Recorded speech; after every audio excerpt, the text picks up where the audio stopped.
सुबह की बेला हुई। स्नान आदि से तो कब के निवृत्त हो गए थे द्वारिकाधीश। बैठे थे ध्यान की मुद्रा में। किसका ध्यान? वज्रनाभ ने आज प्रश्न किया। महर्षि शांडिल्य सहज भाव से बोले, अपनी आह्लादनी का। ध्यान बटा कृष्णचंद्र जू का। बाहर रुक्मणी धीमी आवाज में अन्य रानियों को रात्रि की बात बता रही थी। आर्यपुत्र राधा राधा राधा कर रहे थे। हे मित्र विंदा, बताओ ना, ऐसा क्या है उस राधा में जो हम में नहीं? हम तो राजघराने की हैं और वह एक गोप कन्या। अच्छा, पता है, रात भर इनके रोम रोम से वही नाम राधा राधा राधा निकल रहा था। मुझसे तो सहन ही ना हुआ। रुक्मणी मात्र मित्रविंदा को ही नहीं बता रही थी, सब थी वहां। सारी कृष्ण पत्नियां वहीं उपस्थित थीं और सब सुन रही थी। भीतर कृष्णचंद्र ध्यान में बैठे हैं, पर ध्यान टूट गया। योगेश्वर का ध्यान टूटता।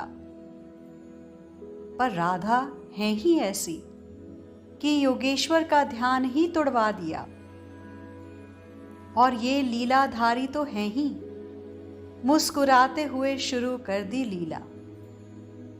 हमसे कैसे श्रेष्ठ है राधा? हो ही नहीं सकता। रुक्मणी ही ज्यादा मुखर थी, बोले जा रही थी। ओह आह! एकाएक करहा उठे थे द्वारकाधीश। रुक्मणी ने सुना, वे दौड़ी। अन्य सब रानियां भी दौड़ी। नाथ, क्या हुआ? बताइए ना। रुक्मणी, असह्य पीड़ा हो रही है पेट में। पेट को दबाकर बोल रहे थे द्वारिकाधीश। रानियों ने पकड़ा कृष्णचंद्र को और कक्ष में ले गईं। जाते ही लेट गए थे कृष्णचंद्र। राजवैद्य आए, उदर छू कर देखा। खान पान के बारे में रुक्मणी से पूछा। रुक्मणी ने सब बताया। औषध दी तो राजवैद्य ने, पर 2 घड़ी बीत गए। उदर व्याधि जस की तस बनी हुई है, बस करहा रहे हैं। वायु गति वाले अश्वों में सवार होकर कौंडिन्यपुर से एक वैद्य रुक्मणी ने भी बुलवा लिया था। उसने भी देखा, औषध भी दी, पर कुछ असर नहीं हुआ। कहा था वैद्य ने मात्र कुछ क्षण में इन्हें आराम मिलेगा, पर नहीं। रुक्मणी, क्या करूं? दर्द बढ़ता ही जा रहा है। रुक्मणी जी भी घबरा गईं। अश्वनी कुमारों का आवाहन किया भगवती रुक्मणी जी ने। अब रुक्मणी जी बुलावें और अश्विन कुमार अगर आ गए तो आश्चर्य क्या। लो, आ गए देवताओं के वैद्य। उन्होंने भी उदर छू कर देखा और कुछ जड़ी बूटी दे दी और वे भी गए। पर घड़ी भर बीतने पर भी पीड़ा कम नहीं हुई। ये सबसे बड़ा आश्चर्य था। अश्वनी कुमारों ने भी सुना कि द्वारिकाधीश की उदर पीड़ा शांत नहीं हुई।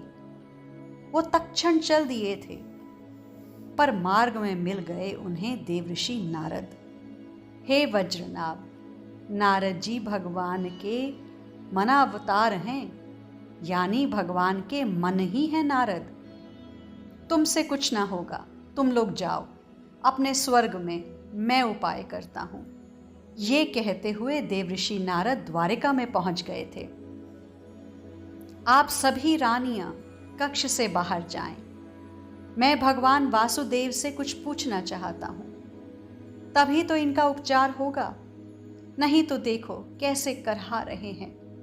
देवऋषि ने महल में आते ही रानियों को पहले हटाया उस कक्ष से। फिर धीरे से बोले, क्या आज्ञा है लीलाधारी?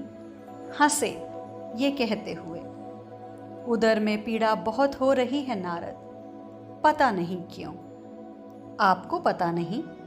नारद जी मुस्कुराए। चलिए अब यही बता दें कि इस रोग की दवा क्या है, क्योंकि अश्विनी कुमार तक नहीं समझ सके इस रोग को, तो उनसे बड़ा वैद्य तो मिलने से रहा। इसलिए बता ही दीजिए, मेरे कान में बता दीजिए कि इसकी औषध क्या है। करहाते हुए बोले कृष्णचंद्र, अब एक ही उपाय है।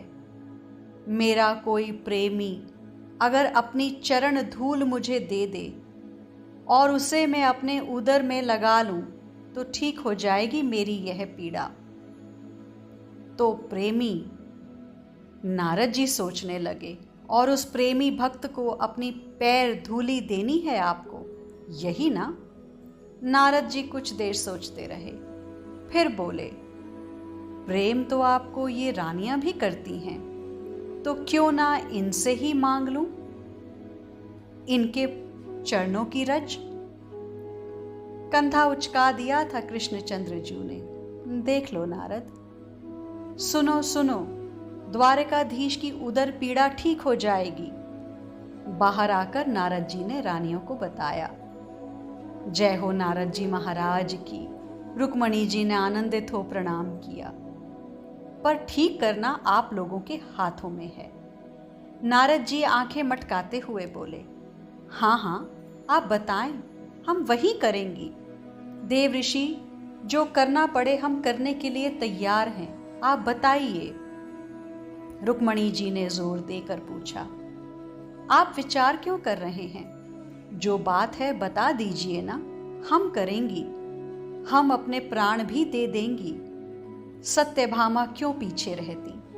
वह भी बोल गईं, हे रानियों, प्राण नहीं चाहिए, आप लोगों की चरण धूली चाहिए, पांव की मिट्टी चाहिए, उसका लेप करेंगे कृष्ण, और तुरंत ठीक उदर पीड़ा। रानियों ने एक दूसरे के मुख को देखना शुरू किया। अपने चरणों की रज, द्वारकाधीश को। रुक्मणी जी सोच में पड़ गईं। आइए आगे, बारी बारी से आगे आइए और चरणों में ये मिट्टी को मलिए। नारद जी बोल रहे थे, पर कोई आगे नहीं आया। नारद जी ने रुक्मणी जी की ओर देखा, सिर झुकाकर खड़ी हैं। महारानी रुक्मणी, आप दीजिए अपने चरण रज को। नारद जी ने फिर कहा, मर्यादा भूल गए क्या देव ऋषि? पत्नी अपने पति को पांव की मिट्टी दे और उस मिट्टी को उदर में लगाएंगे आर्य पुत्र। हाँ हाँ, लगाने से ठीक नहीं हुआ तो थोड़ा खाएंगे भी। ये कहते हुए हंसे नारद जी। हे नारद जी, आपके लिए ये सब हंसी ठट्ठा होगा, पर हमारे लिए नहीं। ये सुनना भी पाप है, ये पाप होगा हमसे। नारद जी, हमें नरक नहीं जाना, हमें नरक में जाकर सड़ना नहीं है। सत्यभामा बोलने लगी थी। तो फिर आप लोग नहीं दोगे अपने चरणों की रज द्वारकाधीश को? नहीं, आप बता दीजिए। रानियों की बातें सुनकर नारद जी फिर कक्ष में कृष्ण के पास गए। क्या हुआ नारद, कहाँ है रज? लाओ ना। नहीं दिया किसी ने रज, नहीं दिया। रानियां भीतर कक्ष में ही आ गई थी। हे नाथ, हम कैसे दें अपने चरणों की रज? हमें नरक मिलेगा। रानियां और भी कुछ कहने जा रही थीं, पर कृष्णचंद्र ने नारद जी की ओर देखकर कहा, वृंदावन में श्री राधा रानी के पास हो आओ नारद। रानियों ने नाक भौं सिकोड़ा। हाँ, वृंदावन तो मुझे याद ही नहीं रहा। और श्री राधा रानी? हाँ नारद। नारद जी प्रणाम करके चल दिए थे वृंदावन के लिए। देव ऋषि आए हैं, ललिता सखी ने श्री राधा रानी को कहा। महाविरह सागर में डूबी हैं श्री राधिका जू। प्यारी जू, देव ऋषि आए हैं और श्याम सुंदर से मिलकर आए हैं, द्वारिका से आए हैं। बस इतना सुनना था कि श्री राधा रानी उठकर बैठ गईं। कैसे हैं मेरे श्याम सुंदर? आप द्वारिका से आए हैं, कुशल तो है ना वे वहाँ? और मेरे श्याम सुंदर स्वस्थ और प्रसन्न तो हैं ना? कोई बात तो नहीं है? श्री राधा रानी पूछती जा रही थी। सब ठीक तो है? पर नारद जी बोले, पर क्या नारद जी? उनके उदर में पीड़ा है, उन्हें बहुत असह्य पीड़ा हो रही है। बस इतना सुनना था कि श्री राधा रानी तो मूर्छित ही हो गईं। हे श्याम सुंदर, क्या हुआ आपको? सखियां पुकारने लगी। वृंदावन रो उठा, वृक्ष लता पता सब रो रहे थे। नारद जी चकित हैं यह सब देखकर। कुछ देर में श्री राधा रानी की मूर्छा टूटी। हिलकियों से रो रही थी श्यामा जू। कैसे ठीक होंगे वे? कैसे स्वस्थ होंगे नारद, बताओ? श्री राधा रानी आक्रामक हो उठी थी। मेरे नाथ वहां अस्वस्थ हैं और राधा तू यहाँ खुश है? धिक्कार है तुझे। ओह, अपने आप को ही धिक्कारने लगी थी श्री राधा रानी। कैसे ठीक होंगे? बताइए, जल्दी बताइए नारद जी। सखियां भी पूछ रही थी, गोपियां भी कह रही थी। बस एक उपाय है। नारद जी ने बताना शुरू किया। आप लोग प्रेमी हो, अगर अपने चरण की धूल आप लोग दे दें और उस धूल को कृष्ण अपने उदर में लेप लें तो दर्द ठीक हो जाएगा, नारद जी ने कहा। पर ये क्या? नारद जी के मुख से ये सुनते ही सखियां दौड़ी यमुना के किनारे। सबसे पहले तो श्री राधा रानी ही दौड़ी थी। नारद जी को बुलाया और स्वयं ब्रज रज में अपने पैरों को रगड़ते हुए उस रज को भर भर कर नारद जी को देने लगी। लो नारद जी, लो, जितना चाहिए उतना ले लो। नहीं नहीं, बस काफी है इतना रज। नारद जी ने रज को एक कपड़े में बांधा और जाने लगे तो फिर कुछ सोचकर रुके। प्रश्न किया और प्रश्न ये था, पाप का डर नहीं लगता? नरक का डर नहीं लगता? आपको पता है कृष्णचंद्र जू को आप लोग अपने चरणों की रज दे रही हो? नरक में सड़ना पड़ेगा। इसका उत्तर श्री राधा रानी ने दिया था। नारद जी ने वह उत्तर जब सुना, साष्टांग प्रणाम किया था श्री राधिका जू के चरणों में। आहा, क्या प्रेम है! आ गए नारद जी। आकाश मार्ग से आए थे, रानियों ने देख लिया। नारद जी उतरे। क्या चरण रज ले आए? श्री राधा ने चरण रज दी? रुक्मणी ने पूछा। हाँ हाँ, दे दी। ये कहते हुए तेज चाल से कृष्णचंद्र जू के कक्ष की ओर बढ़ रहे थे नारद जी। उन्हें नरक से डर नहीं लगता? वेदों और शास्त्र की मर्यादा सब बेच खाई है उन वृंदावन की नारियों ने। ये क्या, नरक में सड़ना पड़ेगा उन्हें तो, रुक्मणी जी ने कहा। नारद जी को अच्छा नहीं लगा। वे रुके, मुड़कर रुक्मणी जी को देखा, फिर उत्तर दिया। मैंने भी यही कहा था श्री राधा रानी से, पर महारानी रुक्मणी जी, उन्होंने जो उत्तर दिया, सजल नयन हो गए थे नारद जी के। श्री राधा रानी ने कहा, नारद, करोड़ों वर्षों तक भी नरक में सड़ लेंगी हम, हमें कोई आपत्ति नहीं है, पर हमारे कृष्ण तो ठीक हो जाएंगे ना, बस हमारे लिए यही काफी है। हमें शास्त्र से क्या मतलब, हमारे प्राण धन ठीक हो जाएं बस। ऐसी मर्यादा का क्या करना कि हमारे प्रियतम तड़फ रहे हैं दर्द से और हम शास्त्र और वेद की दुहाई देकर दूर हो रहे हैं। भाड़ में जाए ऐसी मर्यादा, भाड़ में जाए सारे शास्त्र और वेद। हमारे श्याम सुंदर ठीक होने चाहिए, हमारे श्याम सुंदर प्रसन्न होने चाहिए, बस। नारद जी रो गए। ये बताते हुए, उच्चतम प्रेम है ये महारानी रुक्मणी, जहां किंचित भी अपनी सोच नहीं है, बस प्रिय की सोच है। वो कैसे भी हो, खुश रहें, प्रसन्न रहें, स्वस्थ रहें। इसके लिए हमें जो करना है करेंगी, ये कहा श्री राधा रानी ने। नारद जी इतना कहकर जैसे ही चलने लगे कृष्ण जू के कक्ष की ओर, तो सामने कृष्णचंद्र जू खड़े थे।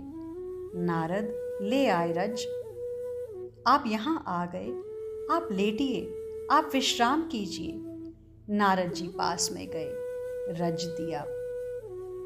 उन्हें पाप नहीं लगेगा, हंसे कृष्णचंद्र। रुक्मणी जी का सिर झुक गया था, समस्त रानियों का मस्तक झुक गया था। अब कोई नहीं कह सकता कि राधा क्या है, कौन है राधा। उदर पीड़ा तो थी ही नहीं, अपनी प्रिया की महिमा दिखानी थी द्वारिकाधीश को, वो दिखा दी। पर रानियां उस समय चकित हो गईं जब रज को उदर में ही क्या संपूर्ण देह में लगाने लगे थे कृष्णचंद्र जू। मस्तक में लगाते हुए तो भावातिरेक में डूब गए द्वारिकाधीश। कृष्ण पत्नियां स्तब्ध थीं। रुक्मणी को भी समझ आ गई थी कि श्री राधा के सामने हम कुछ नहीं हैं। श्री राधा ही हैं, उनके जैसा और कोई नहीं है।